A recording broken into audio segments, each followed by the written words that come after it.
Di ba sabi ko huwag ka nang makikipag-away doon? Di ba sinabi ko rin sa'yo huwag ka na sumama sa lalaking yun? Wala kaming ginagawang masama. Talaga? Wala?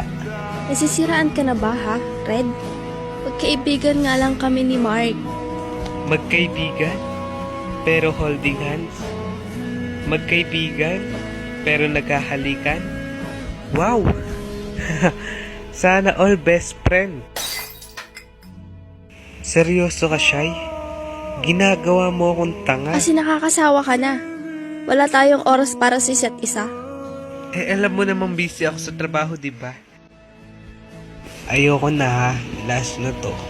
Sige, kung yan yung gusto mo, maghiwalay na lang tayo. Umalis ka na. Please lang. Ha? Gago ka ba?